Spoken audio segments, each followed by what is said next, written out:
नमस्कार विद्यार्थी मित्रांनो, स्पर्धा परीक्षा डिजिटल लर्निंग या यूट्यूब चॅनलवरती आपल्या सर्वांचं स्वागत आहे। विद्यार्थी मित्रांनो, आजच्या व्हिडिओमध्ये आपण 30 आणि 31 मे या दोन दिवशीचे करंट अफेअर्स अभ्यासणार आहोत। चला तर मग आजच्या व्हिडिओला सुरुवात करूया। फर्स्ट क्वेश्चन आहे, अलीकडेच कर्मचारी निवड आयोगाचे अध्यक्ष कोण बनले आहे? तर याचे उत्तर आहे राकेश रंजन। मे 2024 मध्ये राकेश रंजन यांची स्टाफ सिलेक्शन कमिशन म्हणजेच कर्मचारी निवड आयोग यालाच SSC असेही म्हटले जाते, तर याचे अध्यक्ष म्हणून नियुक्ती करण्यात आली आहे। त्यांनी S किशोर यांची जागा घेतली आहे। राकेश रंजन हे सध्या कृषी आणि शेतकरी कल्याण विभागाचे विशेष सचिव म्हणून नियुक्त आहेत। ते मणिपूरचे 1992च्या बॅचचे IAS अधिकारी आहेत। तर बघा, कर्मचारी निवड आयोगाचे नवीन अध्यक्ष म्हणून राकेश रंजन यांची नियुक्ती करण्यात आलेली आहे। नेक्स्ट आहे, एकाच मोसमात 13 दिवसात 3 वेळा एव्हरेस्ट चढणारी जगातील पहिली महिला कोण ठरली आहे? तर याचे उत्तर आहे पूर्णिमा श्रेष्ठ। मे 2024 मध्ये नेपाळमधील गोरखा येथील 32 वर्षीय गिर्यारोहक आणि फोटो पत्रकार पूर्णिमा श्रेष्ठ यांनी एकाच मोसमात केवळ 13 दिवसात 3 वेळा एव्हरेस्ट शिखर सर करणारी जगातील पहिली महिला म्हणून इतिहास रचला आहे। तिने 4 वेळा एव्हरेस्टवर चढाई केली आहे। याआधी तिने 2018 मध्ये एव्हरेस्टवर चढाई केली होती। तिचा रेकॉर्ड महिला गिर्यारोहकांच्या सक्षमीकरणाचे प्रतिनिधित्व करतो आणि महिलांना त्यांची स्वप्ने पूर्ण करण्यासाठी प्रेरित करतो। तर बघा, एकाच मोसमात 13 दिवसात 3 वेळा एव्हरेस्ट चढणारी जगातील पहिली महिला ठरलेली आहे नेपाळची पूर्णिमा श्रेष्ठ। नेक्स्ट आहे, अलीकडेच ICCने T20 विश्वचषक 2024 साठी आपला राजदूत म्हणून पाकिस्तानच्या कोणत्या खेळाडूची नियुक्ती केली आहे? तर शाहिद आफ्रिदी याची निवड करण्यात आलेली आहे। मे 2024 मध्ये पाकिस्तानचा माजी कर्णधार शाहिद आफ्रिदीला ICC पुरुष T20 विश्वचषक 2024 साठी नवीनतम राजदूत म्हणून घोषित करण्यात आले। आफ्रिदीची आंतरराष्ट्रीय क्रिकेट परिषदेने T20 विश्वचषकासाठी अँबॅसेडर म्हणून निवड केली आहे। याआधी उसेन बोल्ट, क्रिस गेल आणि भारताचा दिग्गज खेळाडू युवराज सिंग यांचीही ICCने T20 विश्वचषक 2024 साठी आपला राजदूत म्हणून नियुक्ती केली आहे। नेक्स्ट आहे, भारतीय लष्कराने हायड्रोजन इंधन सेल बससाठी कोणासोबत करार केला आहे? तर याचे उत्तर आहे इंडियन ऑइल कॉर्पोरेशन लिमिटेड म्हणजेच IOCL। मे 2024 मध्ये भारतीय लष्कराने इंडियन ऑइल कॉर्पोरेशन लिमिटेड सोबत हायड्रोजन फ्युएल सेल बससाठी करार केला आहे। या अंतर्गत IOCLने भारतीय लष्कराला हायड्रोजन फ्युएल सेल बस दिली आहे। या करारानुसार लष्कराला 15 हायड्रोजन बसेस मिळणार आहेत। या बसमध्ये एकूण 37 प्रवासी बसण्याची क्षमता आहे। हायड्रोजन करारांतर्गत लेह लडाख मधील चुशूलमध्ये हायड्रोजन ऊर्जेवर एक पायलट प्रकल्प देखील उभारला जात आहे। इंडियन ऑइल कॉर्पोरेशन लिमिटेडची स्थापना 30 जून 1959 रोजी झाली होती।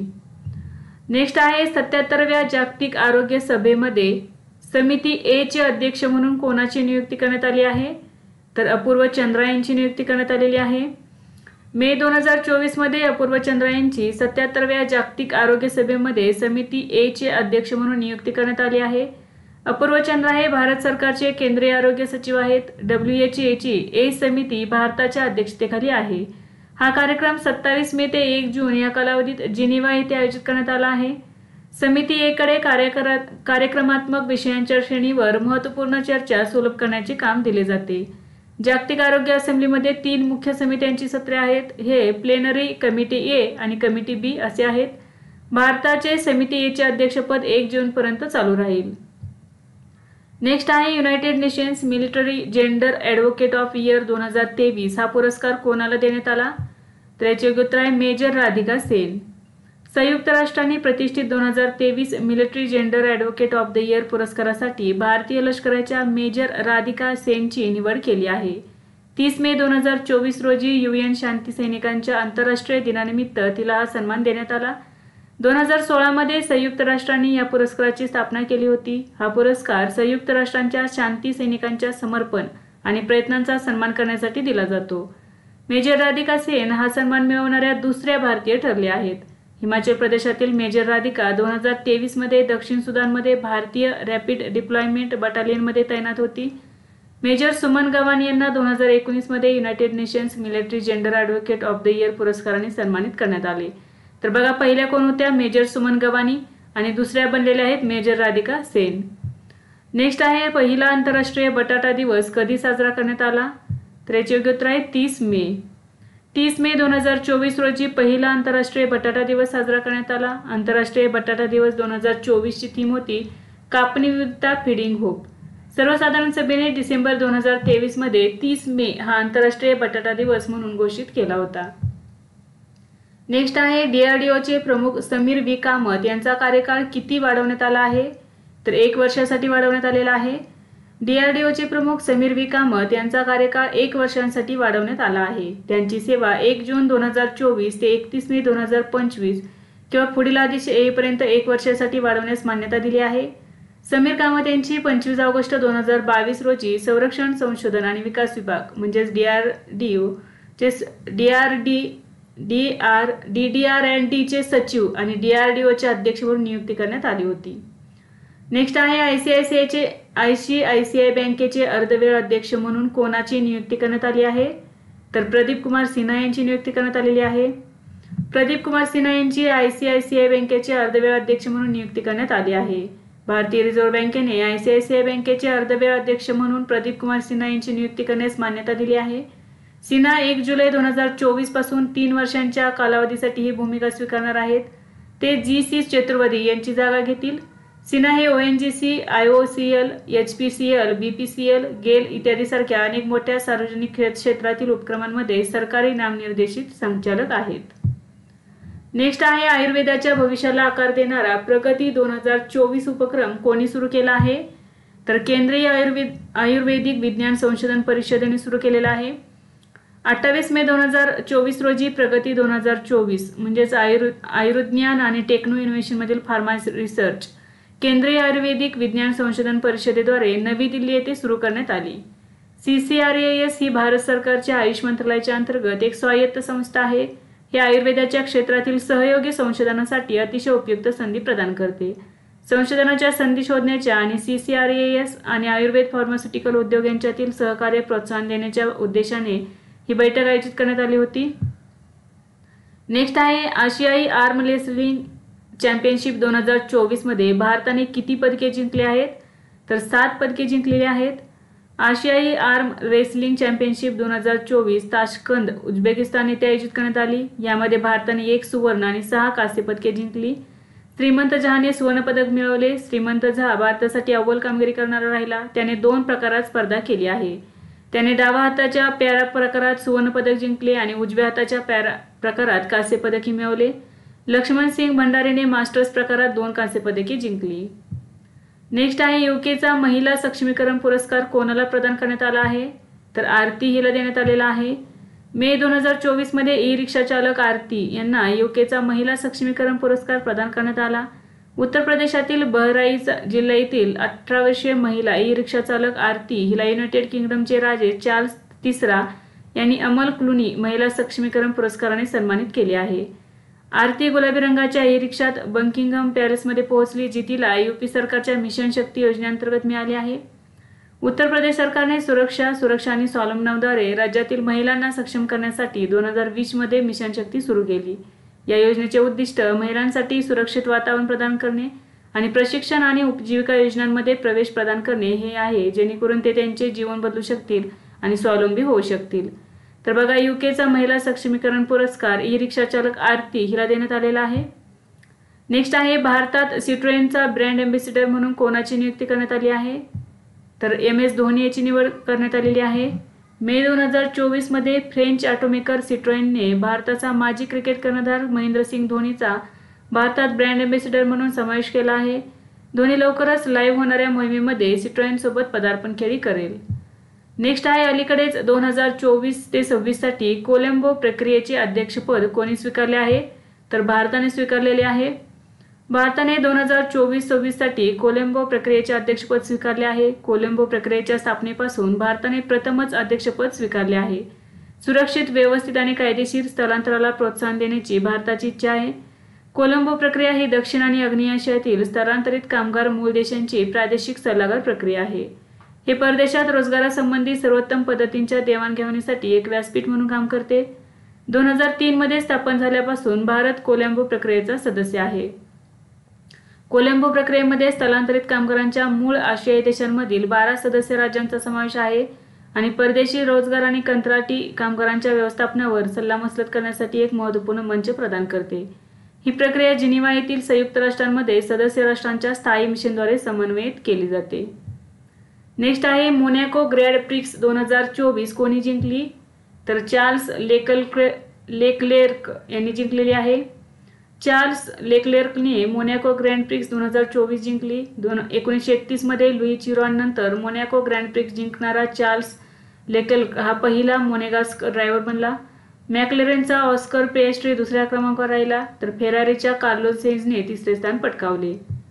नेक्स्ट आहे नाफेडच्या अध्यक्षपदी कोणाची नियुक्ती करण्यात आली आहे? तर जेठा अहिर यांची नियुक्ती करण्यात आलेली आहे नाफेडच्या अध्यक्षपदी।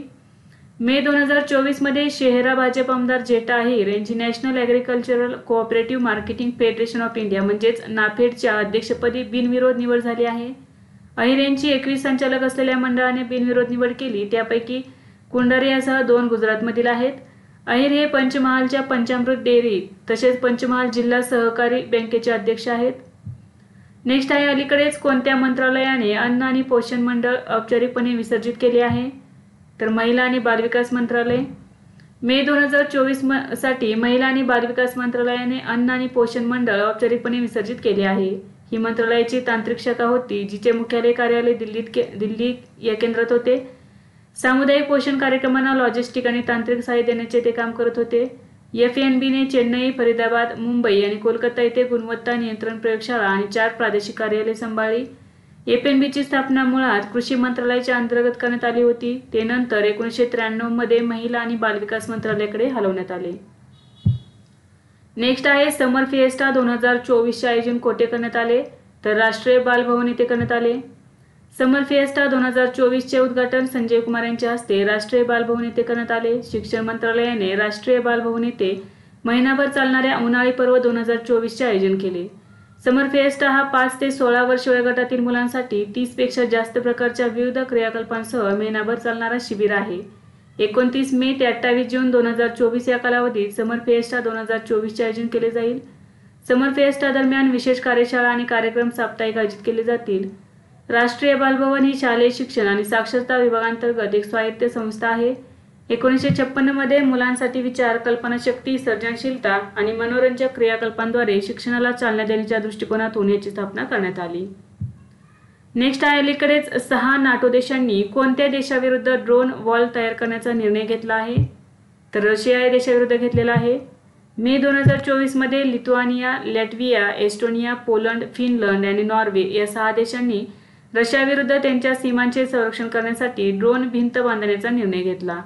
ड्रोन भिंत प्रकल्पात 6 देशांच्या अंतर्गत मंत्र्यांनी भाग घेतला आहे। ते 23 आणि 24 मे रोजी लॅटव्हियाची राजधानी रिगा येथे भेटले होते। ही ड्रोन भिंत नॉर्वेपासून पोलंडपर्यंत असेल आणि सीमांचे संरक्षण करण्यासाठी ड्रोन आणि इतर तंत्रज्ञानाचा वापर केला जाईल। या प्रकल्पात EU म्हणजे युरोपियन युनियनने महत्त्वाची भूमिका बजावण्याची शक्यता आहे। सुरक्षा धोके आणि गैरलष्करी डावपेच जसे की इन्स्ट्रुमेंटलाइज्ड मायग्रेशन या विषयावर बैठकीत चर्चा झाली। Norway, Finland, Estonia, लाटव्हिया, Lithuania, Poland, Belarus, Ukraine, Georgia आणि लिथुआनिया हे युरोपीय देश रशियाशी सीमा सामायिक करतात। नेक्स्ट आहे FICCI ने कोल्ड चेन आणि लॉजिस्टिक समिट कोठे आयोजित केले? तर याचे योग्य उत्तर आहे नवी दिल्ली। 29 मे 2024 रोजी federation of Indian chambers of commerce and industry म्हणजेच FICCI द्वारे नवी दिल्ली येथे कोल्ड चेन लॉजिस्टिक्सचे भविष्य नेव्हिगेटिंग परिषद आयोजित केली। भारताच्या नाशवंत वस्तू उद्योगासाठी एकात्मिक, शाश्वत आणि कार्यक्षम कोल्ड चेन इकोसिस्टीम विकसित करण्यासाठी सहकार्य आणि नाविन्य वाढवणे हे या शिखर परिषदेचे उद्दिष्ट आहे।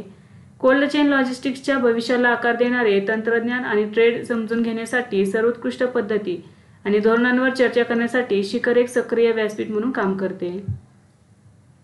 नेक्स्ट आहे सस्टेनेबिलिटी समिट अँड अवॉर्ड्स 2024 मध्ये sustainability champion editor choice award outlook planet पुरस्कार कोणाला देण्यात आला?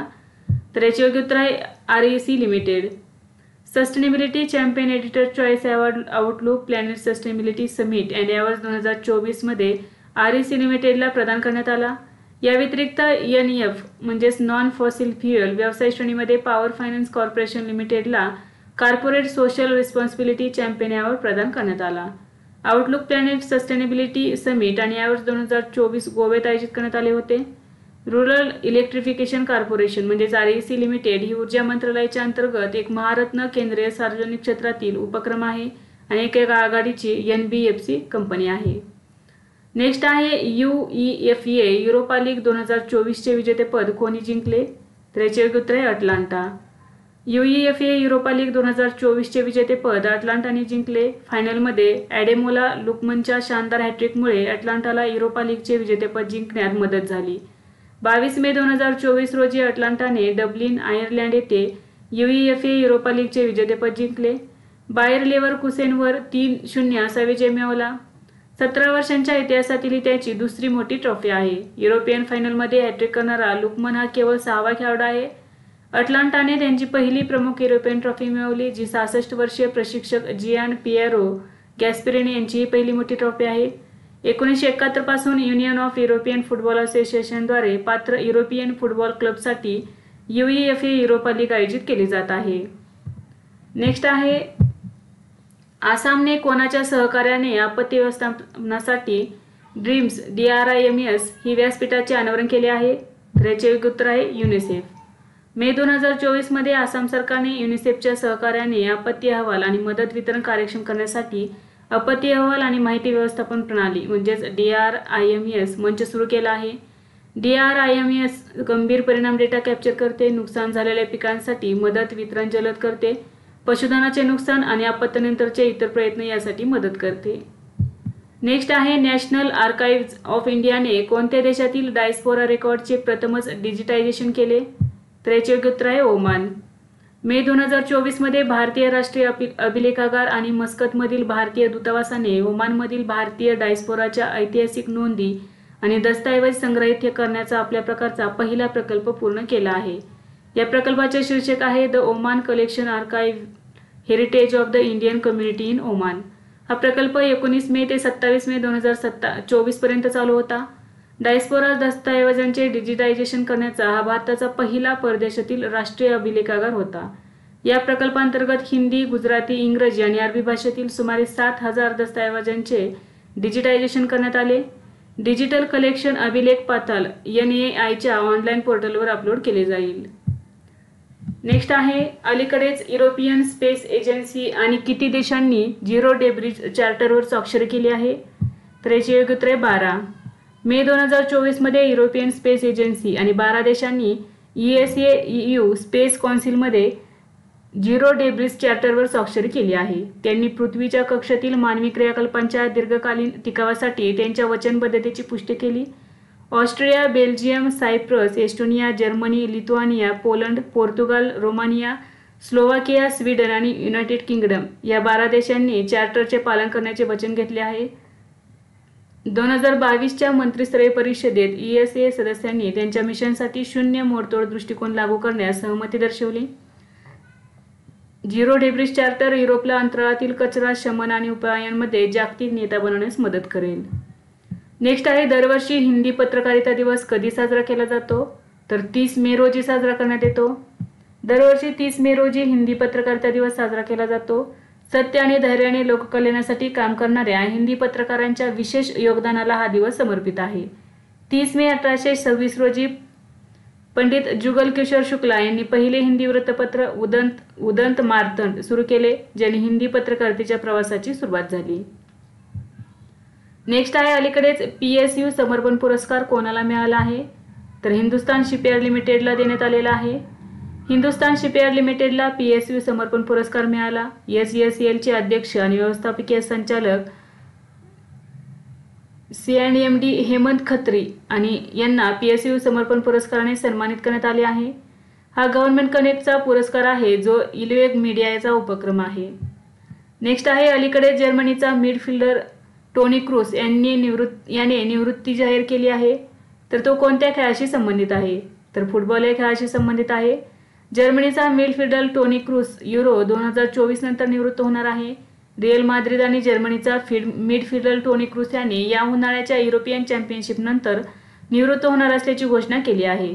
बायर्न म्युनिचकडून करारबद्ध क्रूसने माद्रिदसाठी 463 सामने खेळले आणि 21 ट्रॉफी जिंकल्या, ज्यात 4 चॅम्पियन्स लीग, 5 क्लब विश्वचषक आणि 4 ला लिगा विजेतेपदांचा समावेश आहे. तर विद्यार्थी मित्रांनो, आज आपण काही महत्त्वाचे चालू घडामोडीचे घटक अभ्यासले। यासारखेच नवनवीन व्हिडिओ पाहण्यासाठी चॅनलला लाईक करा आणि सबस्क्राइब करायला विसरू नका। धन्यवाद।